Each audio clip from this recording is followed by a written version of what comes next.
fait, il y a plusieurs particularités super intéressantes. C'est un drone qui est fait pour la sécurité publique, spécialement pour les équipes de sécurité publique. Donc, c'est un bel ajout qu'on vient de faire dans la région. En fait, le drone, la plus grosse caractéristique qui est intéressante pour nous, c'est qu'il peut voler quand il pleut, quand il neige, quand il vente. Premièrement, ça, c'est super intéressant pour nous. La deuxième caractéristique qui est importante pour nous, c'est d'avoir une caméra thermique. Donc, on a une caméra thermique sur le drone, donc ça nous permet de voir des choses dans le noir. Une personne qui serait perdue en forêt, on va pouvoir facilement la localiser. Lors d'incendie, on va pouvoir localiser des points chauds, des risques de propagation. Donc, sur un feu de broussailles, un feu de forêt, on pourrait voir où le feu est rendu facilement avec la caméra thermique.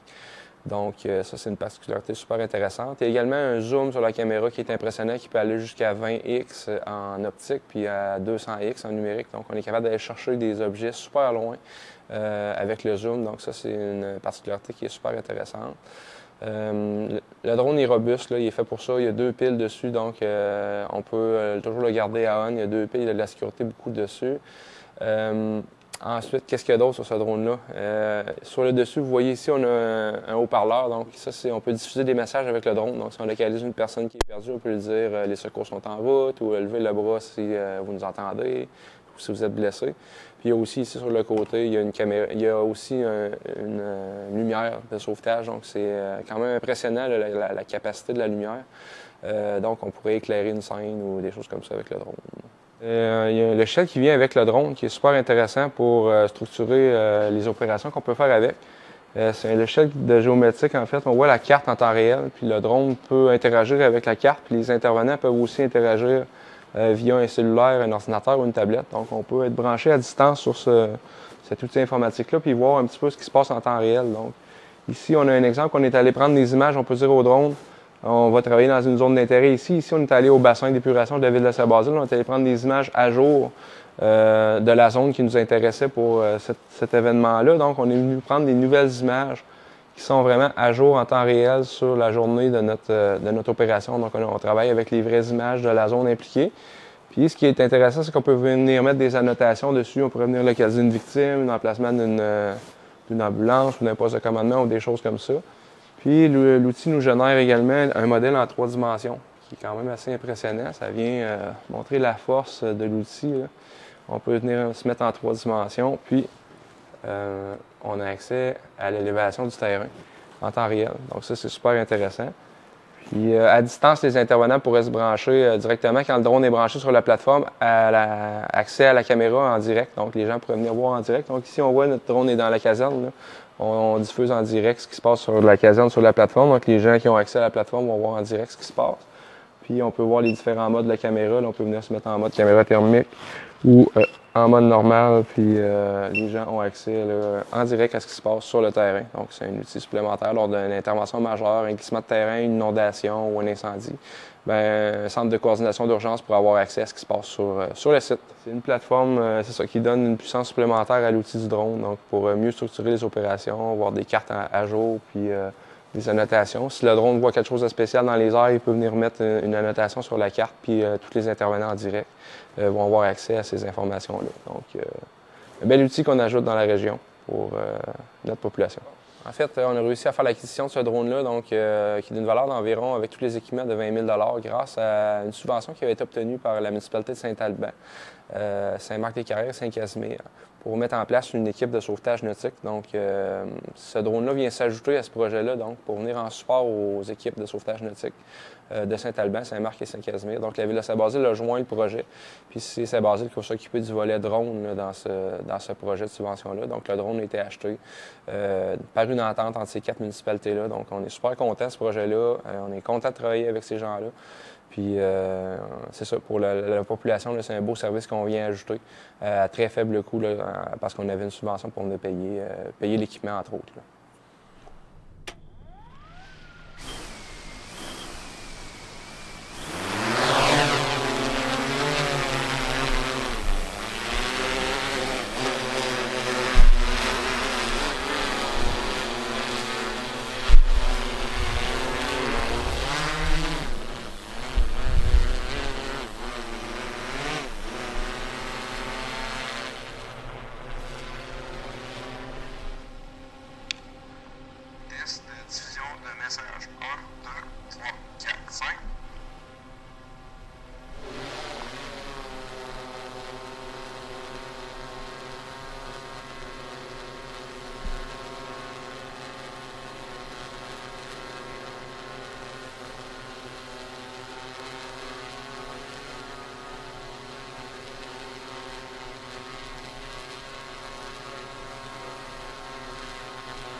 faire une pratique. On va simuler une incendie dans une résidence dans notre centre d'entraînement. En fait, il va y avoir une première équipe qui va arriver, puis on va simuler qu'il n'y a pas de réseau d'eau, donc pour alimenter le camion. Donc, on va falloir procéder à du transport d'eau. Donc, vous allez voir les manœuvres, là, un premier camion qui va arriver avec des pompiers qui vont entrer à l'intérieur faire les recherches de victimes.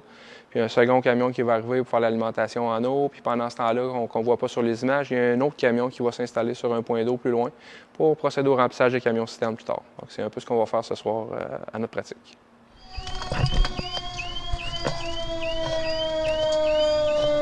On voit déjà notre équipe qui est en approche du bâtiment.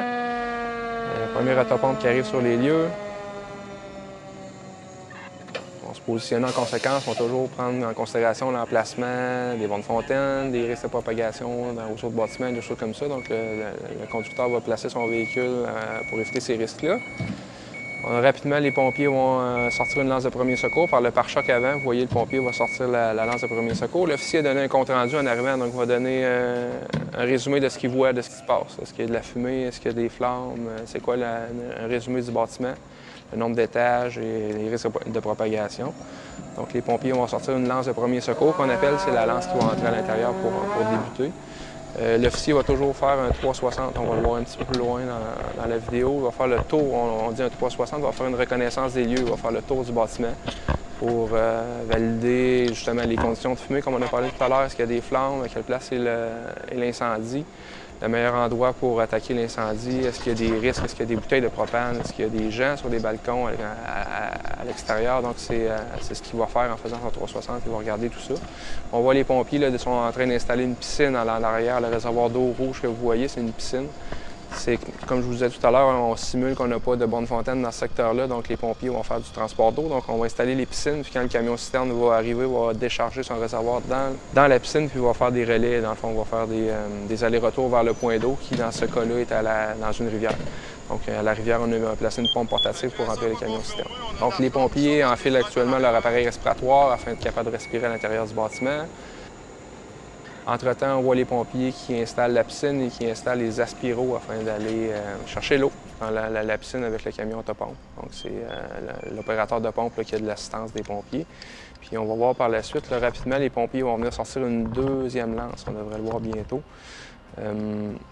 C'est pour s'assurer d'être capable d'aller porter secours aux pompiers qui vont entrer à l'intérieur. Donc, rapidement, on va toujours mettre une deuxième lance qu'on va appeler une lance de backup en bon français. Il y a toujours une équipe. Donc, quand on va rentrer deux pompiers à l'intérieur, rapidement, on veut toujours avoir deux pompiers qui sont prêts pour aller leur porter secours. On appelle ça dans le jargon du two in, two out.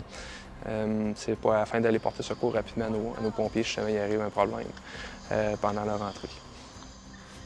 Les pompiers vont toujours travailler en équipe de 2 minimum quand on va rentrer à l'intérieur. Dans ce cas-là, on a un officier qui va entrer avec eux, donc on va avoir une équipe de 3. Les pompiers, avant d'ouvrir les portes, généralement, ça va être barré. Là, fait que dans ce cas-là, ils ne feront pas une grosse entrée par réfraction. Souvent, on va nous prendre des outils pour réussir à rentrer parce que les portes vont être barrées. On va vérifier la température des portes avant d'entrer. Puis les pompiers vont procéder à l'intérieur.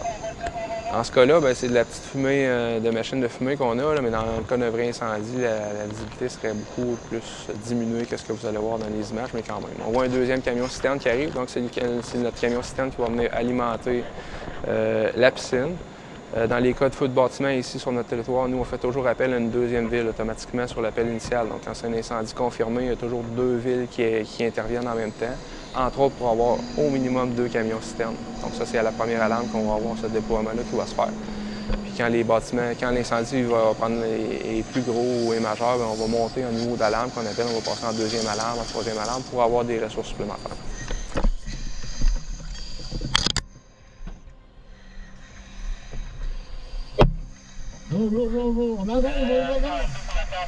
On voit les pompiers qui entrent à l'intérieur, qui vont aller faire leurs recherches. Dans un vrai scénario, c'est généralement la noirceur totale là, quand on entre là. Donc les pompiers doivent, rester en équipe. On les voit qui se tiennent, qui se guident aussi avec le boyau. Le boyau, en fond, c'est le chemin vers la sortie de secours. Donc s'il arrive quelque chose, on va suivre le boyau en sens inverse, puis on va être capable de sortir à l'extérieur. On voit un deuxième officier qui est arrivé, donc c'est moi en l'occurrence. En fait, un chef qui est arrivé qui a fait lui aussi une reconnaissance du bâtiment en arrivant. Donc il a fait un 360. Quand l'officier va rentrer à l'intérieur, on va rapidement vouloir avoir un deuxième officier pour gérer l'ensemble de l'intervention. Donc, c'est un peu ce qu'on va voir sur les images.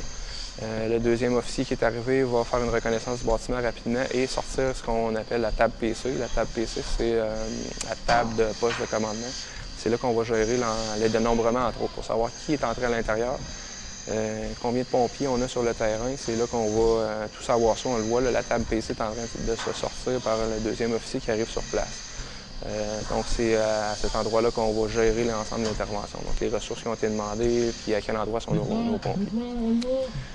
On voit par la suite là, la lance de backup a été sortie, vous le voyez. Donc, notre équipe va déployer une échelle. Généralement, c'est une tâche qu'on va faire assez rapidement aussi pour aller au toit, pour généralement installer une lance perforatrice pour enrayer la propagation, puis éventuellement faire une ventilation au toit par la suite avec des scies mécaniques ou des choses comme ça, selon les besoins. Donc, on voit les pompiers qui le font. Puis, on a une deuxième équipe qui se prépare avec les appareils respiratoires à être prête à rapidement intervenir si jamais il arrive un problème avec l'équipe qui est à l'intérieur.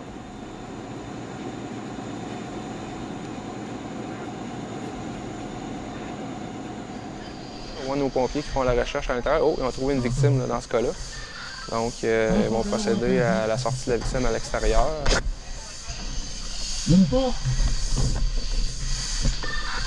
On va localiser une victime.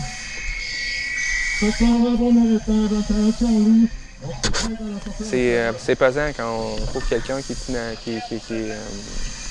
est inconscient dans un bâtiment. C'est quand même difficile, là, les manœuvres, de sortir les gens. Donc, les pompiers vont quand même s'aider. Ils vont être deux dans ce cas-là pour sortir la victime. Ça demande quand même beaucoup d'efforts. Puis souvent, on ne voit rien. Là. Dans ce cas-là, la visibilité est quand même bonne, là, mais dans un cas réel, on voit moins. La visibilité est moins bonne, donc c'est une tâche qui est généralement pas facile. Donc, on se retourne à l'extérieur. Vous voyez qu'ils vont suivre leur tuyau pour sortir, comme on a dit tout à l'heure. On voit la table PC qui est en train de s'installer avec le dénombrement qui va se faire avec les équipes à l'intérieur et à l'extérieur.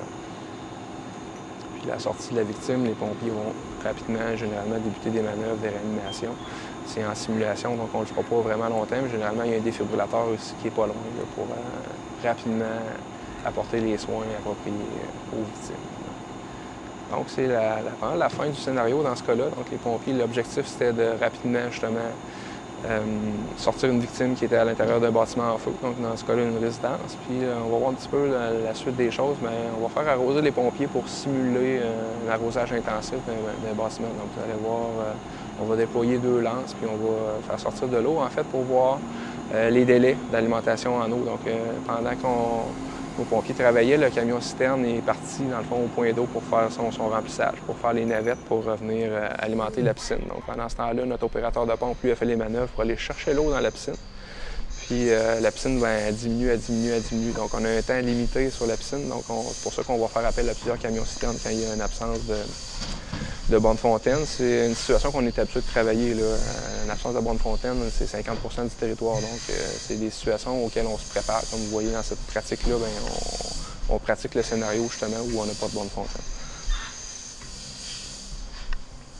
Et sur les images qu'on voit actuellement, en fait, les pompiers, une fois que la victime va être évacuée et que le foyer d'incendie principal va être éteint, généralement, on va vouloir ventiler le bâtiment.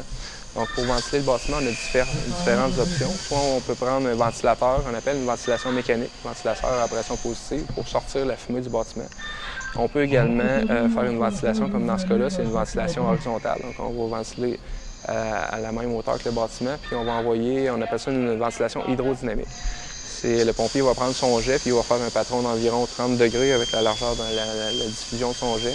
Puis on l'envoie dans la fenêtre, puis avec le mouvement de l'eau, ça crée comme une succion, puis les fumées vont sortir à l'extérieur. Donc ça va permettre d'améliorer la visibilité dans le bâtiment, faciliter les tâches de déblai et de recherche secondaire. On a fait une recherche primaire, on a trouvé une victime. Généralement, quand on va avoir le temps, on va refaire une recherche complète du bâtiment pour s'assurer qu'on n'a pas rien échappé dans le bâtiment, qu'il n'y a pas quelqu'un qui reste à l'intérieur. Donc en ventilant, on va améliorer notre efficacité dans nos recherches par la suite. En haut à sortir de la fumée, dans ton pouce. Ça marche à vous sortir avec le docteur de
a également profité de la pratique là, pour simuler une plus grosse sortie d'eau. En fait, c'est l'équipement bleu que vous voyez sur les images, c'est un canon portatif qu'on appelle. Lui, il travaille avec une lance de 2,5 pouces qui peut donner un débit jusqu'à 500 gallons d'eau par minute. Donc, pour les plus gros incendies, ce genre d'équipement-là est super approprié parce qu'on va mettre beaucoup d'eau pour abattre un incendie qui serait majeur. Puis l'avantage de cet équipement-là, c'est qu'on peut le laisser travailler tout seul. Donc, on n'a pas besoin de le tenir. Les pompiers peuvent le laisser au sol, puis il est capable de travailler tout seul. Puis, il y a un arrêt d'urgence dessus, là, si jamais il y a une problématique X, il va s'éteindre tout seul. Puis, il peut aussi osciller tout seul dans le cas où on pourrait refroidir une bouteille de propane ou des choses comme ça. Au lieu d'exposer nos pompiers, on pourrait placer ce canon-là, puis il va venir refroidir notre réservoir de propane, par exemple. Donc, les pompiers en ont profité là, pour se rafraîchir la mémoire sur les différentes fonctions de l'équipement.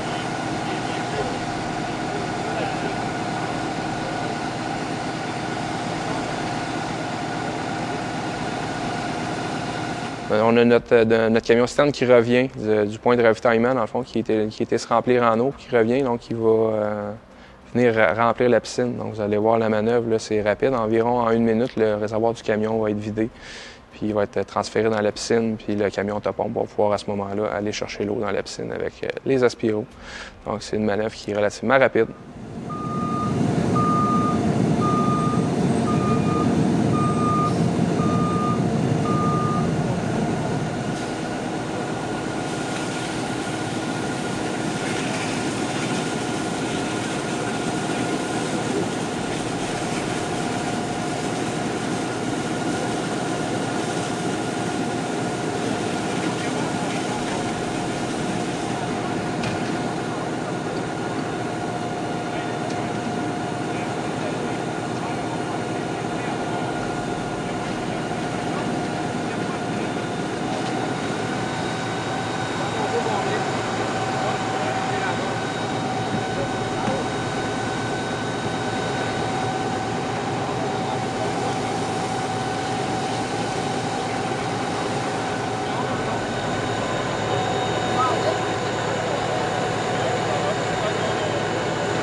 Une fois l'incendie terminé, ben c'est une tâche qu'on voit moins, mais il y a aussi la remise en service des équipements qui prend généralement beaucoup de temps. Donc, c'est important de venir récupérer nos équipements, de venir les nettoyer, s'assurer qu'ils sont encore en bonne condition, puis de les remettre sur le camion. Donc, c'est une grosse partie du travail des pompiers qu'on voit moins, puis qui est souvent moins impressionnante, là, mais c'est tout aussi important là, pour être prêt pour une prochaine intervention. Donc, on va faire la remise en service des équipements par la suite.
Bonjour à tous, je vous souhaite la bienvenue à la caserne incendie de la ville de Pont-Rouge. Dans les prochaines minutes, je vous parle du service de premier répondant, une des spécialités que le service incendie, ici à la ville de Pont-Rouge, on offre à notre population. Je vous explique de quelle façon ça fonctionne. Lorsque vous faites le 911 pour appeler par exemple une ambulance, les premiers répondants se déplacent avec du matériel pour faire l'évaluation médicale du patient. L'objectif du premier répondant est de stabiliser le patient en attendant le service ambulancier. Dans le véhicule de premier répondant de la ville de Pont-Rouge, le 3410, son numéro d'unité, on a un défibrillateur, on est équipé avec de l'oxygène et du matériel médical afin de stabiliser l'état du patient. À l'arrière du véhicule, on a aussi des équipements qui nous aident à intervenir, par exemple, lors de brûlures importantes, lors d'accidents traumatiques avec plusieurs blessés, des équipements pour, par exemple, entrer par infraction dans une résidence si la personne est en détresse à l'intérieur et on devait rentrer rapidement.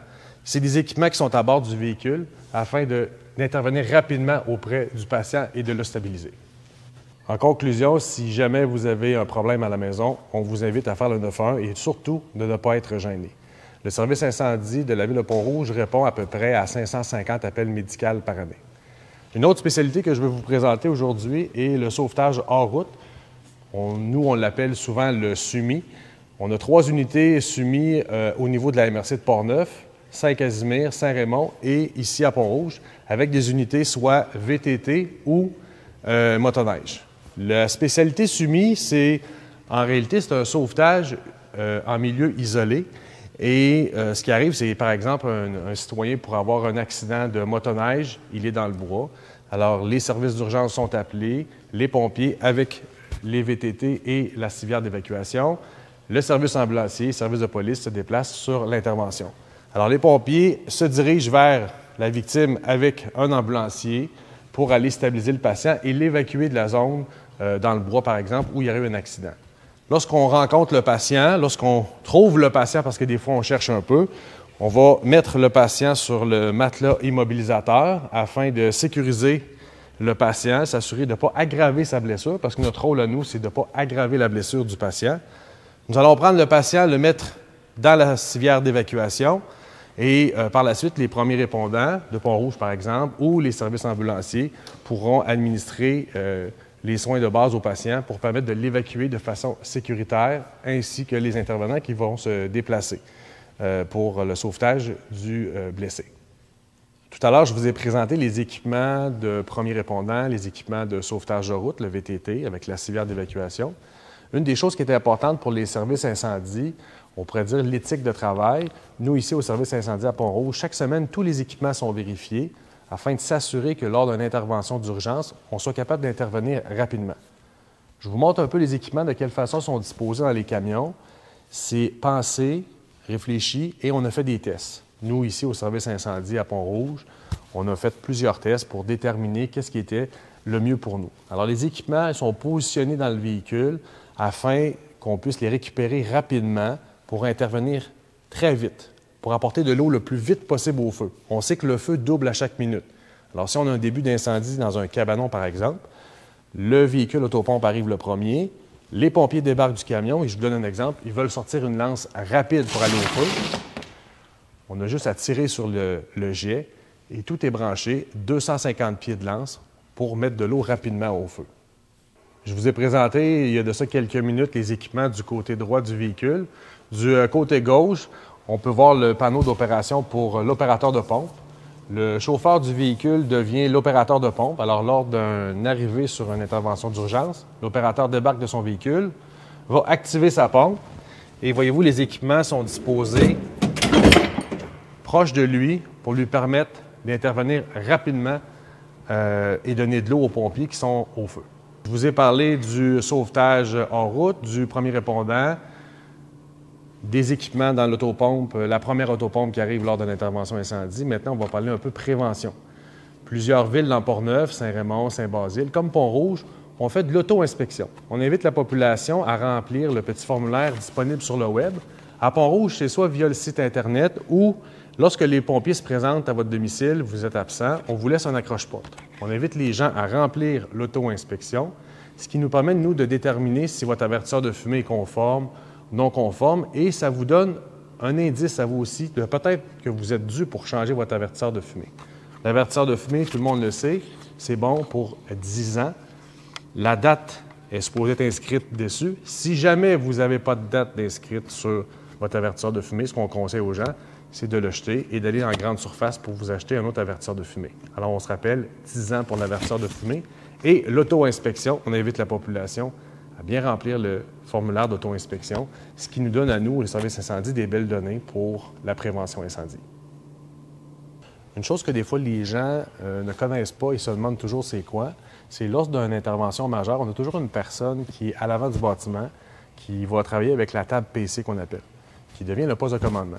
L'officier commandant, son rôle à lui est de connaître en tout temps l'endroit où ses pompiers sont, les pompiers qui sont disponibles pour la relève, comme on appelle, les pompiers qui vont au réhab, qui sont en pause après un effort physique. Et comme vous pouvez voir, on a plein de petites plaquettes qui sont aimantées, ce qui nous permet de suivre l'évolution de notre intervention en temps réel. C'est tous aimanté, les petits magnétiques. Raison très simple, c'est lorsqu'il neige ou lorsqu'il pleut, bien, ça arrive qu'on a des interventions. Alors, avec les petits magnétiques, on est certain que ça ne bouge pas. Fait que l'officier commandant, il va suivre l'évolution de l'intervention pour être capable de donner les codes à la centrale et de faire en sorte que l'intervention se déroule de façon sécuritaire. Fait que lorsque, par exemple, il y a d'autres villes qui viennent nous aider en entraide parce que c'est une intervention qui est majeure, bien, on a les plaquettes aussi de dénombrement des autres villes qu'on va insérer tout simplement à notre tableau de contrôle, si on veut, pour permettre à l'officier commandant d'avoir toujours une vision qui est globale et on sait à 100 % où sont nos pompiers lors d'une intervention. L'objectif, c'est de faire ça de façon sécuritaire.